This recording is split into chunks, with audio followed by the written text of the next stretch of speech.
Let's gaze indaba ze-1K ZNTV ifundela uSamukeliso kaNgqulunga ngikubingelele mbukeli asikubhekele ihamba phambili usuna namhlanje. Bekuphume nesinedolo kumkhosi womhlanga ubehlonipho wasolundu ubulawe eGoli kanti ubekwe yokugcina umqaphu wemeya obulewe. Besiphumeke ngothulazi izintombinto zihambele kumkhosi womhlanga obusesigodlweni emachobeni ngwavuma enyakatho nesifundazwe KwaZulu-Natal. Lo mkhosi uyisendlalelo somkhosi womhlanga omkhulu obukade kubasenyokeni nosuthuthele kwesigodlweni esisha emashobeni ophongolo. Uchazwe njengomuntu obenesizotha nothando uMthokozisi Mvelase wasenhlungwane olundi owadutshulwa wabesengqonqosa ngomlilo esemotweni ngaphandle kwenxanxathela yezitolo eMaponyamole eGoli ngenyanga edlule. Lokhu kuveleke ngesikhathi kuqhubeka inkonzo yakhe yomncwabo namuhla.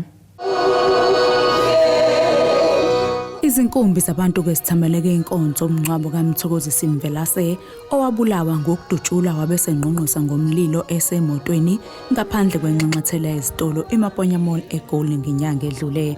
UMthokozisi oneminyaka engama-26 obudala ubesandana kuqala kokusebenza njengomshayeli we-e-hailing ubesasebenze nje izinsuku ezimbili vo kwathi ngosuku lesithathu wabesebulawa ngalesihluku. Izikhulumiko ezahlukene zishiyana inkundla omunye wobaba bakhe ekhuluma uthi ke yize noma kubuhlungu kodwa lesi simo bayasamkela. Utoto ubengane nje elungile okwazi ukuyithuma ngeke uyizwe ukuthi izothi hayi ibiqonda la uyithuma khona kuumuntu nje oyihlekelayo nje. Uqhuba uthi abenemeke kodwa ngendlela icala elisingethwe ngayo njengoba la okwalimelela khona indodana yabo kunemakhamera okuyiwona angalekelela ophenyweni kwaleli cala. Bengisegoli ngidandele ingane ngisemamponyo lapho yalimelela khona mangimila amakhamera lapha nje emva kwalabo bhuti laba bayikhuzana tuzane kabi kodwa nje awukezwa nje ukuthi kuthiwa nama-footage akhona kanjani nje asazi lutho ngoba wasetshenziswa upetrol kengeneke phela emagaraji kwakunabakhamera nasemagaraji ubalothengele ipetrol ngesigubhu bengene bebheke ukuthi ukuphi lo. Ngizacela nje ukuthi lokho nje usilimaze kakhulu kwabaphethe umthetho. Okhulumela odade kanye nabafowabo nabo bamchaze ubhuti wabo njengomuntu obenothando ebathanda bonke ngokulingana. Bathi ke bafisa ukukhumbula ubhuti wabo ngalendlela abamazi ngayo hayi le ashone ekuyona. Siyamazi uthanda kade sithanda ngalo. Umfowethu ubekufonela noma inini noma ikuphi. Akuvideo call athi dade uyaphila sithi nje bye mfowethu asifuni nokucabanga ukuthi khonani lapha phakathi thina sikhumbula wethu ubhuti sazi lo wethu ubhuti futhi ukuthi kwenzakeni ukuthi bekwenze njani kodwa sibhekela phezulu amehlo ethu sithi Jehova uyasazi. Omama bakhe bathi ke balahlekelwe njengoba uMthokozisi ubeyindodana yabo ebathanda bonke ngokulingana futhi bahlonipha ngokulinganayo. Ukuhamba kwakhe kube into ebhlungu kakhulu ngoba ngendlela kade yiyo bengafanele ngabe uhambe ngalendlela kahambe ngayo. Kodwa ke ngokumethemba uNkulunkulu uyena owazi konke behlelile thina besingena kumphikisa ngesinqumo sakhe. Abemboni yezokuthutha sibala e-hailing ama-meter taxi kanjani noma amatekisi Santaco nabo baveze ukuthi ke abaneme ngalesi senzo nokwenza ke kungahlaliseki noma kungasebenzeki. Ngakho ke banxusa ukuba kube nokubambisana lemboni yakwa e-hailing nama-meter taxi isebenze ifakwe ngaphansi komthetho. Sibukela amaphoyisa ase-South Africa esiveyila ngoba kuze kube nje amaphoyisa e-South Africa kube umsebenzi ayawenza ngendlela makureport ama-case ukuba yenzeki lento esigcine yenzeka kwi-social arm leliseluwilela sebaningi abelele kule mboni asafisa ukuthi siphinde sibone okunye okufanayo silana ke ukuzodlulisa amazwi enduduzo emndenini ukuthi ke akwehlanga lungehlanga akukho esingakusho okungenza ukuthi umndeni uzizwe kangcono. Lamazwi engashoyo amazwi abeshiwo upresident. Kanti ke lo mngcwabo ubuhanjelwe ke izikhulu ezahlukene kubala nemeya eMasipala wesifundazwe uLand uMichael Khumalo nonxenxe ukuba kubuyiswane kuyeke ukuthi abantu abamnyama bebulala nebodwa. Njengoba undodana elelela asazi ukuthi ubani, kodwa ngaqinisekisa ukuthi umuntu omnyama. Eminyakeni ewu343 siqilazwe ngamangisi namabhunu. Uma thina sesikhululeka akekho umuntu obukisitha esimgqilaze 343 years. Kodwa isitha usibona kulo akade ecindezelwe naye. Umthokozisi ke uzokhumbulwa ngabaningi njengoba ke ube umuntu wabantu kanti abebejwayelene naye nabade behlala naye babeke sebemphelezela ngeculo nangemgido okuyinto noma kube kuyiyona impilo abeyiphila abeyithanda. Ubekwe endlini yakhe yokugcina uSiboniso Dlamini obekade ngumqapha aphinde ke abe ngumshayeli wemeya yoMasipala iNquthu. Lona ke uvezwe njengoba ezimisela emsebenzini wakhe kanti ubesesebenzeka iminyaka emine ngaphansi kukameya uShabalala. Lona ke udlule emhlabeni ngeledlule ngekathi ke edutshulwa ngomgqibelo ebusuku ebuye kuyothenga kwesinye sezitolo enondweni eNquthu.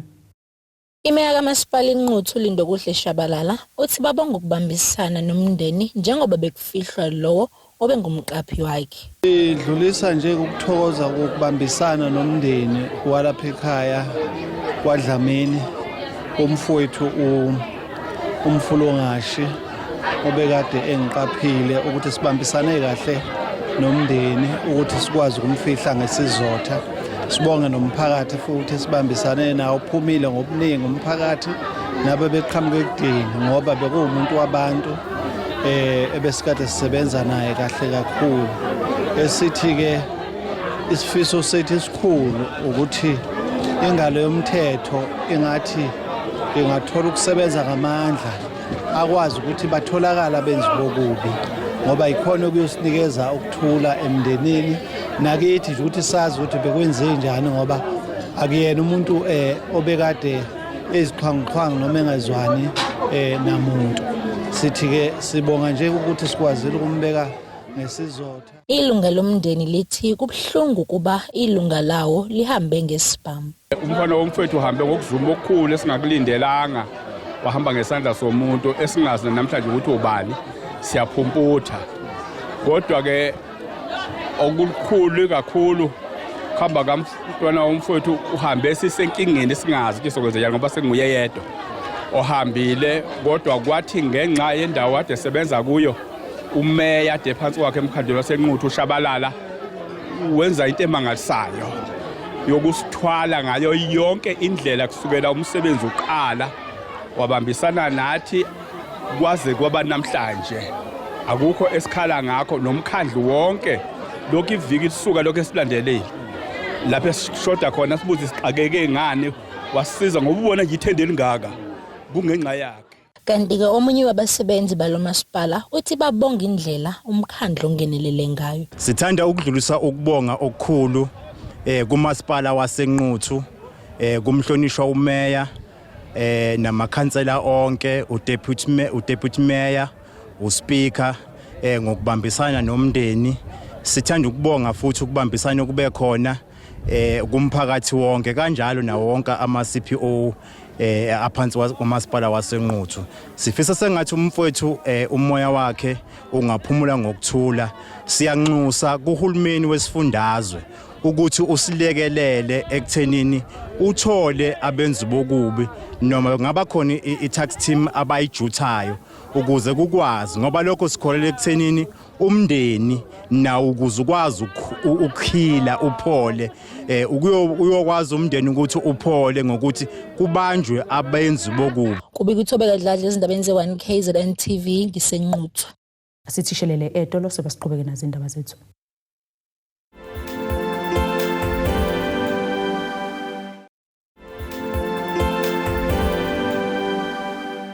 Asikwamukele kwembukeli bukele zona indaba ze1 KZN TV nazi kwekuyihlokana kwezona ehamba phambili usuna namhlanje.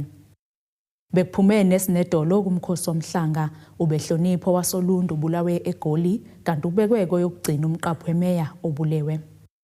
Banephupho lokulwa nendlala nokufundisa kemiphakathi yakhelelo masipala iRainkonyeni ngezindlela zokuziphilisa ngokulima emcimbini obubanjelwe esikhungweni sezemfundo eSayid TVET College.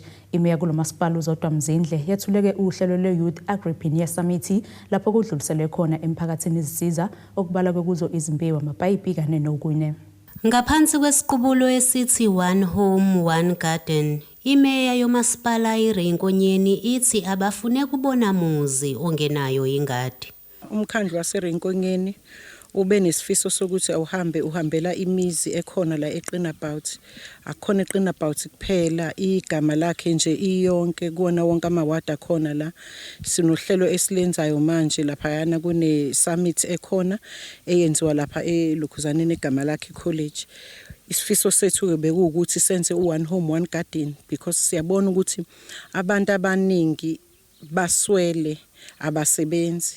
Umuntu ufika kuwena ezocela usizo lokuthi athole umsebenzi noma athole ukudla bese siyabona ukuthi ezintweni eziningi abayidingayo izinto abangakwazi ukuthi bazenze ngoba izingadi banazo. Uma betshala bangakwazi ukuthi baphinde futhi bathole izinto ezifresh. So siwumkhandlu ke siphumile sazobapha izimbewu eziningi impela besibanikeza zona ezahlukahlukene. Sihamba nawo uDepartment of Agriculture ozokwazi ukuthi umluleki la eshiye khona imbewu uzokwazi ukuthi abuye ngakusasa azobaluleka ukuthi eyiphi indlela kumele bayisebenzise ngayo inhlabathi ukuze bakwazi ukutshala baxoshe ikati eziko. Umgqugquzeli walolu hlelo uthi ukuze ukwazi ukuziphilisa ngokulima kumele ube nothando lokutshala. One, you need to have a good mindset. I-mindset kumele iqale nje ithi yazini ngiyayifuna lento engizoyenza. Ngoba mayilekhe kahle kahle engqondweni kunzima vele ngoba uyadika ibala izitshalo imvula ikishintshe ugcina usuthi hayi yazini ngiyeka lento vele ayisizi ngalutho. So i-mindset mayishintshile ekuthenini yazi kahle kahle kuyini ukulima. Kahle kahle sisuka phi thina imvelo yethu kahle kahle siwobani. Once waba naleyo ntshiseko nokubuka nje ukuthi laba abanye abamhlophe kulento abasuki kumele uyibukeke ube deeper ngayo ukuthi hayibo kwenziwa yini bayenza kanjani imali kulento ngathi sibamnyama sibe sibaningi. So nje ngiyafisa ukuthi abantu begqugquzeleke ekuthenini lento ikhona iyaphila makusase khona umuntu nomhlaba ne-agriculture will always be relevant. uZulu uqhube ethi yize zikhona izingqinamba kulomkhakha akukho umuntu wangeke akwazi ukwenza inqobo nje mezimisele. Normally kuba i-capital uqala i-farming akulula ke kuba nayo ngoba sazi ukuthi i-farming idinga imali. Uthi uqala nje kumele ube nemali ephaketheni, kumele wenze sure ukuthi uyakwazi ukuthenga izimbewu, uyakwazi ukuthenga inkomo uma ufuna ukufuya. So yona challenge ngiye ngithi ke sinye isikhathi mawuqala ezinye izinto zikuthola ngendlela ngoba izikhona izindawo emkhakha la ekwazi khona ukuthi bebasiza abantu abasha ukuthi bephokophele phambili mabe nephupho. Kodwa kusuke ekutheni noma kuze besizakala kuba umuntu vele abambonayo ukuthi uyimoto hambayo kanti mawumile uthi ngiyafisa kunzima ukuthi umuntu asize umuntu osafisa kodwa umuntu owenzayo kulula ukuthi ayattractele nje abantu abafisayo nayo kulekelela kulokho akwenzayo. Ntando yenkosi Dlamini ezindabeni ze1 KZN TV ngibika ngisegama lakhe. Usola ubudedengu bamaphoyisa kumnikazi wemoto yahlafaka eshayise wokufika kuleli gama lakhe ogwini seningizimi nesifundazwe umusa wenkosi Xolo uthi useze wabhalela uhlaka olubhekelela ukuziphatha kwamaphoyisa i-Independent Police Investigative Directorate IPID ukhala ke ngokungagculisi kwendlela amaphoyisa segama lakhe ukulandela ke ngayo udaba lwakhe olugcineke seluchithwa inkantolo. Ukhala ngendlela amaphoyisa segama lakhe alushaya indiva ngayo udaba lakhe ongeneme ngezenzo zokufika kuleli. Ngibe nenkinga engivelelile edonsele ekuthinini ngize ngi-identify le nkinga okuyiyona enginibizele yona. 4 months back, 5 months in fact back, bekade ngipake ngase shopping center la igama lakhe. Kwase kuqhamuka i-truck ebeyimile emva kwami. Ngathi ngiyezwa ngingaphume emotweni ngimile ngilindele ukuthi ngiye meetingini. Ingishayisa. Ngishayise imoto izisukelo becishile. Ibuye iphinde ngiphinde futhi okwesibili bese iyadlula. Ngikhudlule la ngaphambili. So kube sekuba ukuthi ke mangiphuma emotweni ngoba seyimile nayo ngifice lo mbhemu usephumile nawe yezayi kusho ukuthi abe seyakhuluma uma ngimuzwa hayi no kusho ukuthi umbhemu ukuhamba waseZimbabwe hayi ke abese alibona iphutha lakhe avume sihambe siye police station sifike senze accident report sikwenze konke ngabe siyakwenza bese siyavumelana ukuthi okay so uzokhokha. Lesigameko sesiholele ekutheni leli bhungu lisungule inhlangano yomphakathi elwisana nabo kufika kuleli ngokungemthetho. Inkinga yami sekuthinini lo muntu ungilimazele iproperty yami ngiyokuzalwa eSouth Africa ekayena owalana ngangamlwisa saye emthethweni umthetho uyahluleka ukuthi awudlala indima yawo. Mina mase ngithatha inyathelo ngendlela yokuthi mhlawumbe inhliziyo ibhlungu ngobona ngamaphoyisa ezongibopha. So that's why ke ngithi angiqhubeke ngifune lolu sizo. Nanokusho ukuthi indlela esekuyiyona egama lakhe because lonto ingilidele ekuthinini ngiqale igroup eye community la esama community members azimisele ngokuthi alwisane noma azame ukuthi alungise lento yokuthi sihleli nabantu bokufika bangena amaphepha ngoba baningi abantu belimala la igama lakhe bashone abulawa ama foreigners angathola umuntu kwenzeka ukuthi ama foreigners agcwele undocumented ala. Kanti uXolo uthi akasazi ukuthi kumele akhale kubani ukuze asizakale. It's been 5 months. Yabo, it's been 5 months because yenzeka kuleya nyanga then 4 months after nothing is happening. This guy is still out there. Usazokwenza omningi umonakalo but we do have a police station. Ngihambe yonke iminyango ofanele ngihambe locally. Yabo. So yona idata engistressayo because I don't know how many other people are experiencing this thing. Yabo, because labantu sihleli nabo ababa ufowethu kodwa ababe namaphepha ngoba nathi mangabe siya emazweni nabo ufanele sibe namaphepha. Njengoba ngilo ngisho ngithi ngiyayisukumela ngoba ke into mangiyenza ungathi ngiyayenza ngiyiqale ngize ngiyiqede. So into ka IPD I did call IPD and I got the advice and then now I'm busy preparing the document ukuthi ngiyifake khona. Ethintwa amaphoyisa sogwini ngalolu daba kuze kwashaya isikhathi sokuya emuyeni engakabuyeli kuthina. Ntando yenkosi Dlamini ezindabeni ze1 KZN TV ngibika ngisegama lakhe. Asiphinde futhi sithi shelele etolo sibe siqhubeke nazo indaba zethu.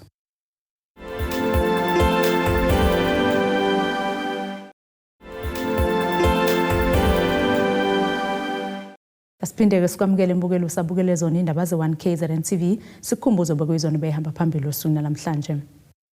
Bekuphume nesinedolo kumkhosi omhlanga ubehlonipho wasolundu bulawe eGoli kanti ubekwe koyokugcina umqaphu wemeya obulewe.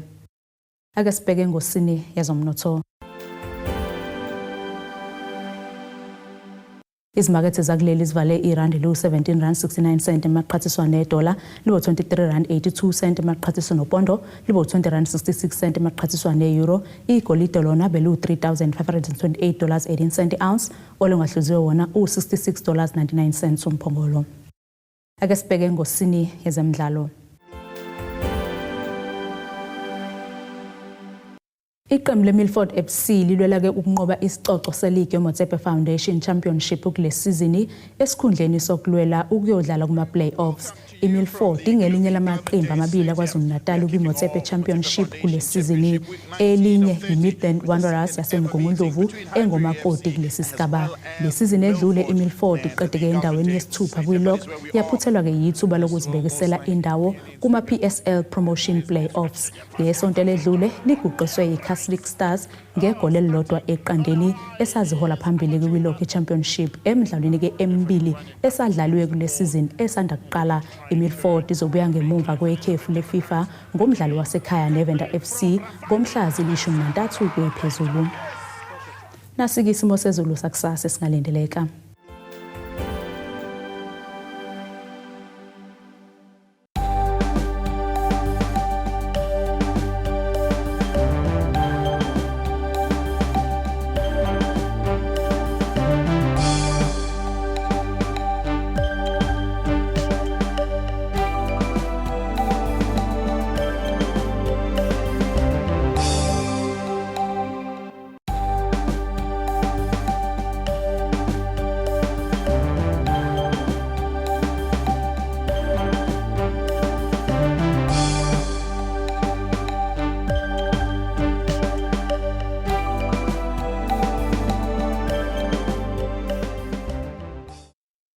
mbukeli ziyaguqa bese kuphathele zona osuna namhlanje nawe ke sezophinde sihlangane futhi ngesikhathi esilandelayo sale kahle Abethuli bethu bezindaba baxhaswe iThulis Bayview Bridal ungabashayela kulezi zinombolo ezivelile